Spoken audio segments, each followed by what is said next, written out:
From DLA Piper, this is the Beyond the Curve podcast. In this episode, DLA Piper partners Angela Agrusa and Stefanie Fogel are joined by Maureen Hinton and Joseph Robinson of GlobalData to discuss changes to the global grocery sector in the wake of the COVID-19 pandemic. Hi there, this is Angela Agrusa. I am joined today by my colleagues Steph Fogel, and Steph and I could not be more thrilled today to have the opportunity to speak with Maureen Hinton and Joseph Robinson of GlobalData. GlobalData is a data analytics and consulting company. And today, Joe and Maureen, who serve respectively as the Director of Consulting and the Global Research Director, will be discussing with us the post-COVID-19 food and grocery landscape and what our DLA clients can expect moving forward. So welcome, Maureen and Joe. We're very happy to have you here today. Hello, it's nice to speak to you. Thanks, Angela. Nice to speak to you.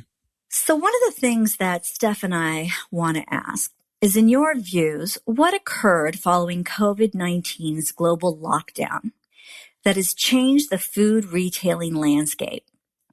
And which, if any, of those changes are likely to be permanent?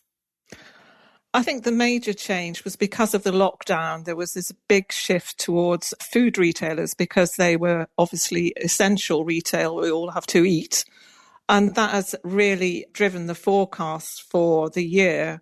So if you look at pre-COVID forecast, we were saying 5.1% global growth in food and grocery, and it's more like 8% now. But that's when you convert it into US currency. If you look at the US, for instance, the typical growth there was 3.5%.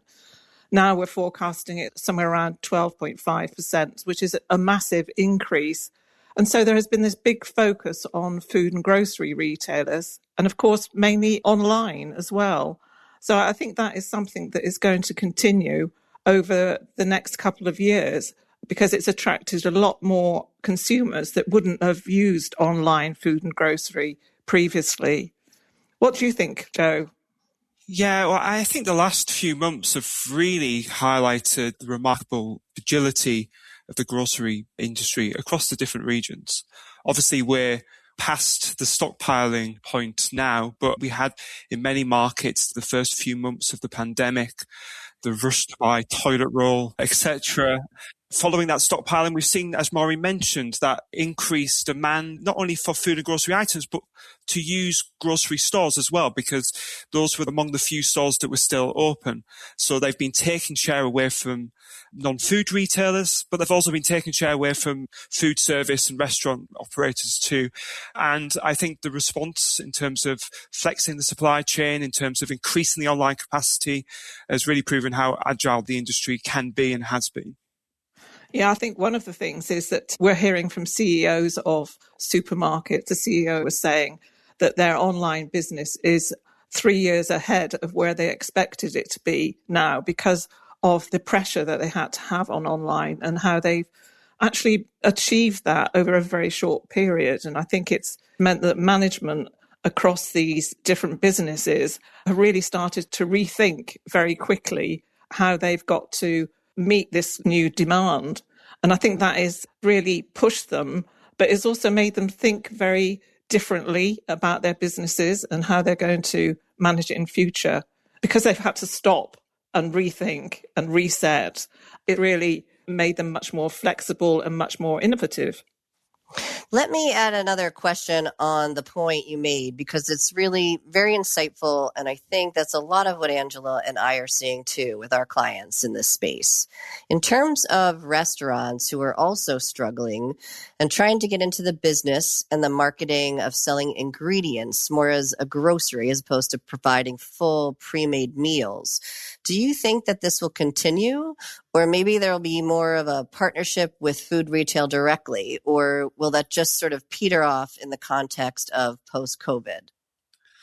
Well, I think it's been really quite essential for the food service sector to respond proactively in that way. And obviously, against the backdrop of closures, restrictions to capacity, our data shows that in 2020, we expect food retailing to represent 78.1% of overall spend on food and beverages, and food retail represented only 71.5% in 2019. So this year it's reaching an unprecedented level we've not seen for the last 40 odd years. So food service has been quite proactive, obviously fighting a bit of a uphill struggle, but there is certainly demand there.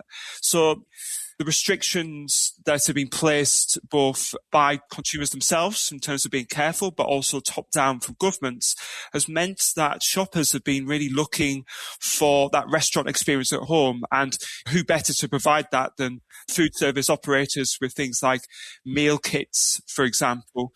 So they've been very proactive in responding to that. Yeah, I think the other thing with food service as well, they've had to adapt so that they are delivering the experience rather than us having to go to the restaurants, because there's the problem that the virus hasn't gone away. So we're seeing it re-emerging across Europe. And although the US is in the middle of it now, until we get a vaccine, I think that our attitude is that most people will be very careful about going to any kind of crowded place, even though we're seeing that restaurants aren't necessarily those that have taken these health measures.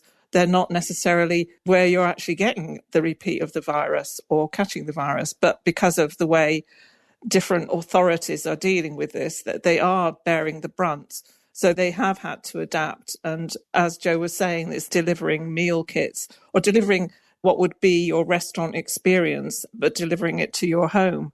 So the thing is that we are actually cooking much more from home now. We do a tracker of 11 countries, and all of the responses are that consumers are preparing more meals at home. They are becoming more interested in recipes and cooking from scratch as well. So food service really has to tap into that to give them inspiration and innovation as well. One of the other things that has happened with food service is that their supply chain has been hit really hard, because the suppliers to food service tend to deliver it in bulk. So when food service operations close down, then you've got a supply chain that's got a lot of fresh food, like meat and vegetables, for instance, especially the vegetables, are just not going to last. And it was difficult for them to sell direct to consumers, especially meat, because they have to repackage it. You're not going to buy a whole 2 or 3 lamb or beef or anything like that. So they also have had to adapt. A lot of them have started selling directly to consumers as well, which is probably something that is going to continue in the future. That there's definitely this direct-to-consumer attitude across lots of suppliers to the industry now. They're actually cutting out the middleman and going direct to the consumer. The next question I have kind of falls in line with what you just said as well. With the changes in the way that we interact with each other and no longer being as personalized in our consumer experiences as pre-pandemic, and with so much of what we're doing being through technology, we'd love to hear a little bit more from you about the marriage of technology and food retailing, including the growth of online purchasing, and in particular, whether the industries involved in that expansion have been able to keep up with consumer demands. I think one of the key challenges that grocery retailers have faced, I think Maureen touched upon this previously, is that this shift to online and digital has come at a point where it caught grocery retailers unawares, really. We have quite a large online grocery retail market in countries such as South Korea. The UK, for example, is quite highly penetrated online in grocery. And if we take the UK, for example, a lot of that growth in grocery has been very much driven by the fact that there was a new entrant into the market, an online-only retailer, half tech company, which was very proactive, obviously received a lot of investment, has been loss-making or struggled to make a profit because it's really focused on its investment into growing its capacity. One of the big challenges that grocery retailers have faced this year, once we got that acceleration in online demand, which has been that growth for a number of years, is really ramping up that capacity. And one of the ways that they have done that is through making sure that they're on platforms, linking up with the likes of Big Basket, for example, and India, and really leveraging the platforms that are there that maybe are quite strong in food service, for example, to really fill some of those capacity gaps. That isn't the only thing that they've been doing. They've been looking at things like curbside delivery, etc., click and collect from stores. But yeah, I think that's been a key focus in relation to fulfilling the greater capacity demands that there's been. I think something to take into account when we're talking about technology is how big technology companies really want to get into food and grocery because it's the biggest sector wherever you are. And they're thinking of how they can do that. And you've seen that in India, for instance, which is a huge market, and it's like they've jumped over developing those big stores. They've gone from small stores to online almost because of COVID, and it's the way they were going anyway, and looking at it from the point of view of tech. And Facebook is getting into it. And Alibaba in China was developing its own supermarkets where they were delivering within the region within half an hour. So you could order from a local big supermarket, their HEMA supermarkets, and have it delivered within 30 minutes from that store. And including that, you could order the food that you want cooked for you as well. You could order cooked food and have it delivered. And it's just recently actually signed something like $3 billion it's spent on Sun Art, which is a big grocery chain throughout China. So you can see that the technology companies are tying up with food and grocery internationally because they can see how we're moving into online and how technology is really driving the market. Do you think as a result of that, we're going to see some of the smaller grocery stores, mom and pops, produce suppliers, gourmet food locations start to fade into the night? Or will they learn how to utilize these platforms that are now being provided? They can be sophisticated enough and take advantage of the new insight into the consumers that may be interested in purchasing what they have to offer. Yeah, I believe it is going to be that those local convenience stores are going to be able to join up in partnerships with technology companies. What do you think, Joe? Yeah, I would agree. I think that this is one of the benefits that those smaller retailers will have from the fact that first-party logistics and delivery and platforms or retailer run, obviously that's something that retailers across the globe are investing in, but there has been that need, as I mentioned, to leverage those third-party logistics solutions, and they've grown in popularity.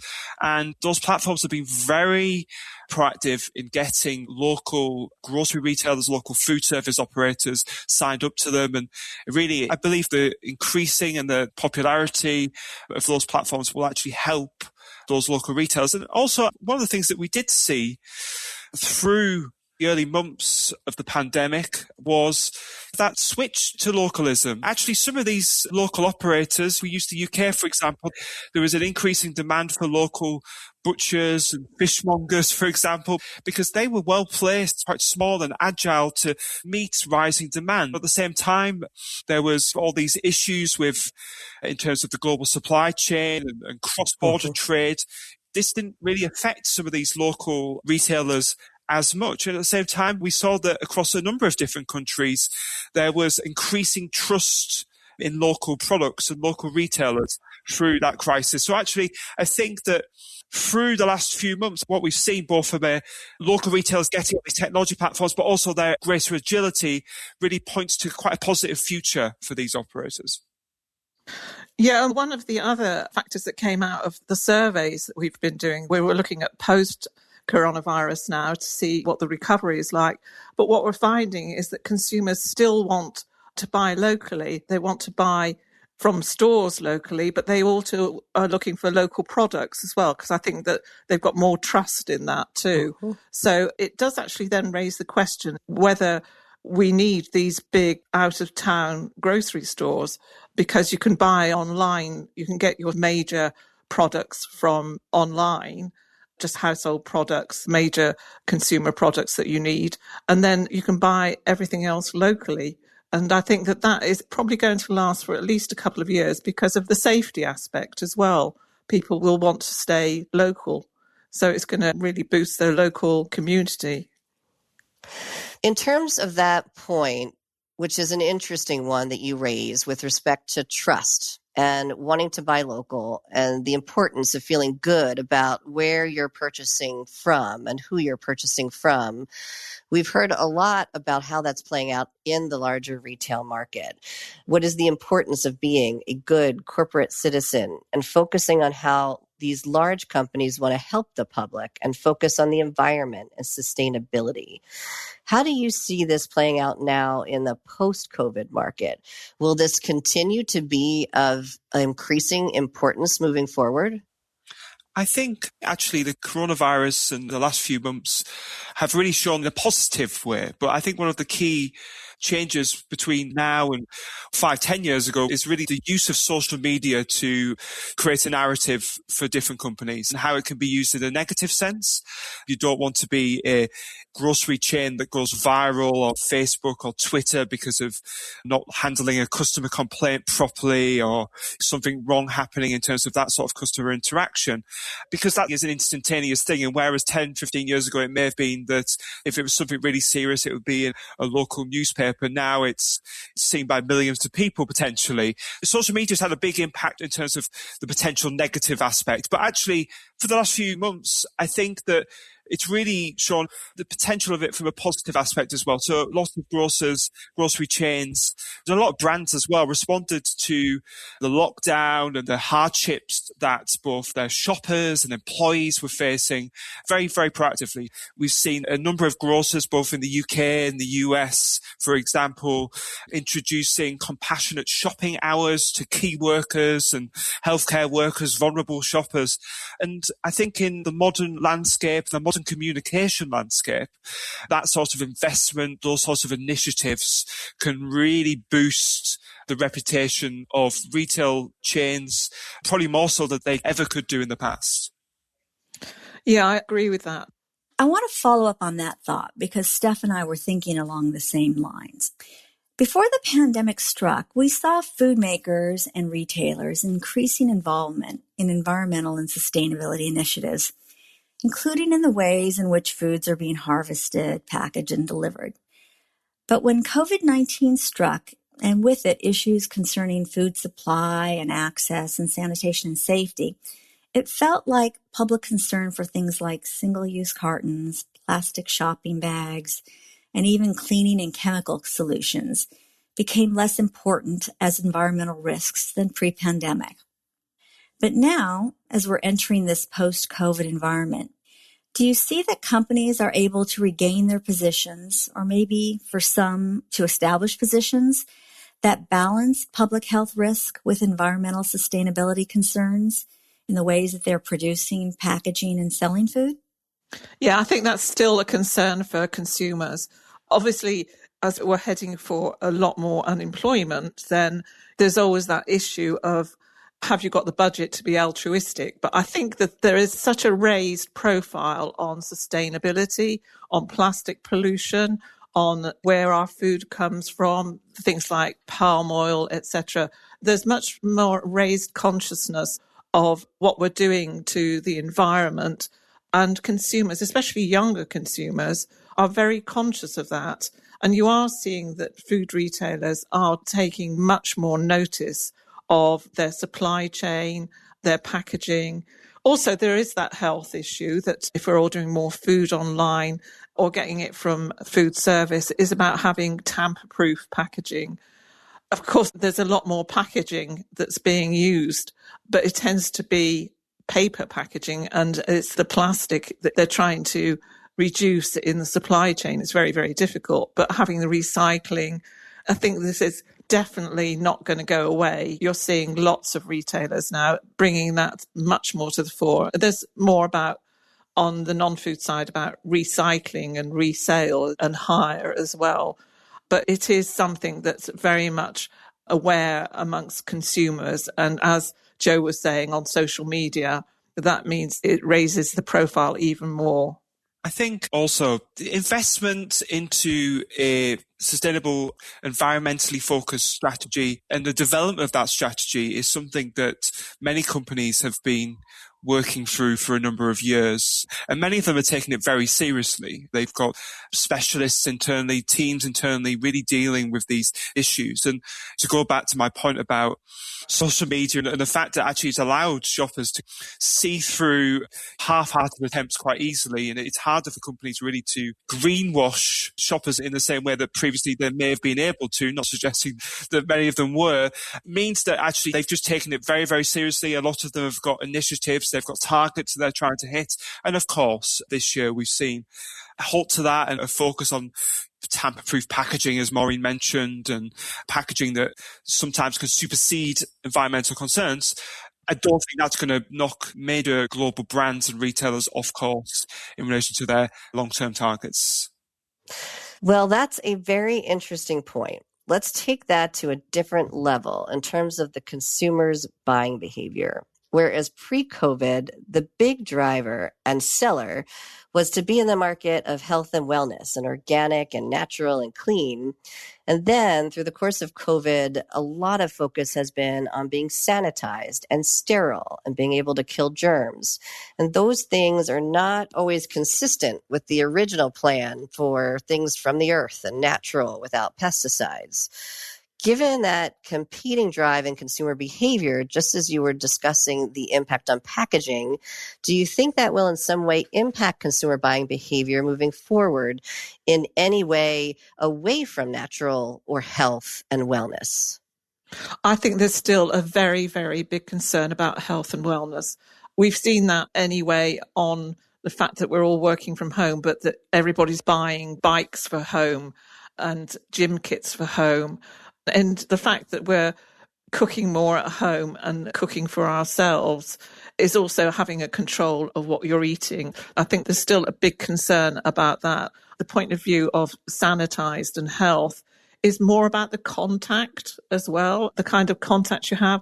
So we're seeing that when you're going in stores now, everybody wearing masks. You want to make sure that all the trolleys you're using, your hands are sanitized, which is why there's been so much increase in the sales of household products that are sanitizers, cleansers, anything that's keeping your home or your actual personal space sanitized is what people are concerned about. Mm-hmm. But then when it comes to the food, I think they obviously don't want organic food that's going to make you ill or be produced in a way that isn't going through a supply chain that is unhealthy because it's not safe. So I think it's more the safe environment, but they still want to have, they're still concerned about having good food and healthy food and are looking for organic, and all those trends that were there before are still there, but they want it to be delivered in a safe environment. So talking to our clients that are food retailers, what does your research and your experience tell you about what they can expect for the food retailing landscape in 2021? If we're taking the grocery market, we would expect that the big trend this year has been that rapid hyper-acceleration of the online trend, the switch to online channels. Now, we anticipate that there'll be a slowdown next year and maybe even a slight decline year on year in online grocery spend, although it's probably worth highlighting that the 2021 expenditure on online grocery is going to be significantly higher than what it would have been if we hadn't gone through this pandemic this year. So that's one thing. I think that's here to stay. I think apart from that, I just think that there is a lot of uncertainty. We're talking now about second waves, and there is a hope that there's going to be a vaccine towards the end of this year, early next year, which maybe helps to facilitate a return to normal life. But there's no guarantee of that. We could be going to third waves, fourth waves. This could be something that we have to deal with for quite a while yet. So from the consumer perspective, we know that regardless of what happens, many shoppers are going to be under financial pressure. There's going to be rising unemployment. They're going to be watching what they spend. And that's going to not only hit those more discretionary non-food categories and those leisure and food service operators, but it's also going to hit grocery chains as well. You're looking to cut down wherever you can, and grocery operators are going to have to respond to that proactively. Yeah, I think that sums it up very well, Joe. With our forecasts, we're obviously seeing we're not getting the kind of growth that you've had this year because there was a lot of stockpiling. The food sector was taking from other sectors as well, like health and beauty, for instance, and some of the general merchandise sectors was going to food retailers because those non-essential stores weren't open. Of course, as Joe was saying, if there's still uncertainty, the virus is still around, there's obviously a hope that it's sometime in Q1 there will be a vaccine and things will start to return to more of a normal. I think people will start going back to physical stores, but the actual online penetration is still going to remain higher than it ever was in 2019, although online growth will not be anywhere near like it was this year. The penetration will still be high. So there's still that need to invest in online, in food and grocery. But it will begin to settle back down again. And it is going to be tough because you can see that so many people are going to be losing their jobs and losing a lot of the support that they've had from governments up till now, because governments are going to be running out of the incentive and support packages that they've been supplying all through this year. So I think it's going to be tough on prices. People will be looking definitely for value. Of course, that squeezes margins. So it's going to be the leanest and the fittest and the most innovative that are going to be the winners. Really interesting. Yeah, this was a terrific conversation. Thank you both for all of the intelligence you've clearly gathered throughout your work. I think it's very informative and useful, and we appreciate it. Definitely. Many thanks to Maureen Hinton and Joe Robinson of GlobalData. Your insight was particularly helpful today, and we look forward to connecting with you again. It's nice to speak to you both. Yeah, thank you very much. All information, content, and materials contained in this podcast are for general informational purposes only. This podcast is intended to be a general overview of the subjects discussed and does not create a lawyer-client relationship. Statements and opinions are those of the individual speakers and participants and do not necessarily reflect the policies or opinions of DLA Piper LLP US. The information contained in this podcast is not and should not be used as a substitute for legal advice. No listener should act or refrain from acting with respect to any particular legal matter on the basis of this podcast without first seeking legal advice from counsel in the relevant jurisdiction. This podcast may qualify as lawyer advertising, requiring notice in some jurisdictions. Prior results do not guarantee a similar outcome. DLA Piper LLP US accepts no responsibility for any actions taken or not taken as a result of this podcast.